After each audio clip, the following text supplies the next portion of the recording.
Hello and welcome. Today we're tackling another historical claim. Did Salahuddin, better known as Saladin, and his son really try to destroy the pyramids of Egypt? This story is often brought up by Islamophobes, critics from different faiths, or even secular backgrounds, who use it as so-called evidence that Islam is violent, destructive, or anti-history. But that argument rests on shallow reasoning. They take a single act by a ruler and project it onto an entire religion and civilization, without looking at context or comparing it to what other rulers and empires have done. The short answer to the question is, yes, Saladin and his generals did attempt to dismantle part of a pyramid, and to some extent, they succeeded. But the full story is far more complex than critics want you to believe.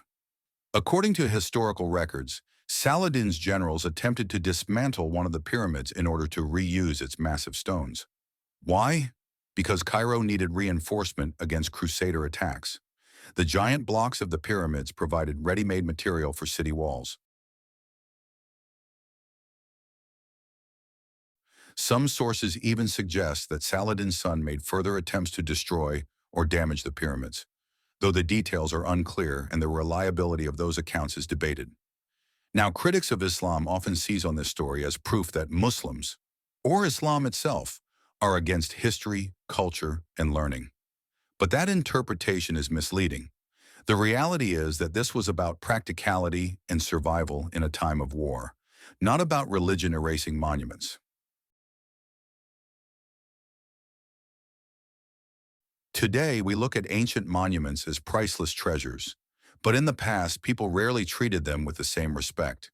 Across cultures and religions, monuments were often dismantled, repurposed, or destroyed. For example, the Temple of Karnak in Egypt was dismantled by locals who used its stones to build homes. The Pyramid of Djoser was probably dismantled in part by the Roman Emperor Augustus for construction material. The British reused bricks from Indus Valley civilization sites to build railways in India. Beyond practicality, religious changes also motivated destruction. And this wasn't unique to Muslims. Hindu rulers, Kondugan Pandya in the 6th century, destroyed Buddhist monasteries in Tamil regions after Hinduism regained dominance. After regaining control of the land from the Canaanites, ancient Israelites destroyed polytheist temples. Emperor Theodosius I in the 4th century ordered the destruction of pagan temples across the Roman Empire. Pagan sites across Europe, Africa, and the Middle East were wiped out. In the Soviet Union, scientific atheism led to the destruction of countless mosques, churches, and synagogues. So when Islamophobes try to point at Saladin and the pyramids as if this proves something uniquely bad about Muslims, they ignore the fact that every civilization has similar examples. So, did Saladin and his son really try to destroy a pyramid? Yes, but likely not out of hatred for history. In Saladin's case, the motive was practical, using stones to defend Cairo against Crusaders. In his son's case, some sources suggest a religious motive, but the details are unclear and not consistently reported. Either way, this was not about Islam itself. It was not about Muslims being anti-history. It was about rulers making decisions in the same way countless other rulers across history have done. In conclusion, trying to demonize Islam because Saladin or his son damaged a pyramid is dishonest. The destruction of historical sites has happened across all civilizations: Christian, Hindu, Jewish, atheist, and more. It is a human phenomenon, not an Islamic one.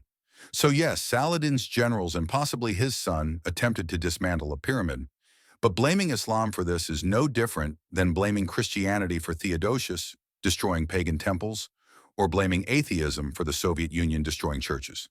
The pyramids survived and they remain standing as one of the wonders of the world. What should also survive is the ability to see history with fairness and honesty, not through the lens of prejudice. Thanks for watching. If you found this breakdown helpful, please like, share, and subscribe. And let me know in the comments what other myths or controversial claims you'd like me to cover.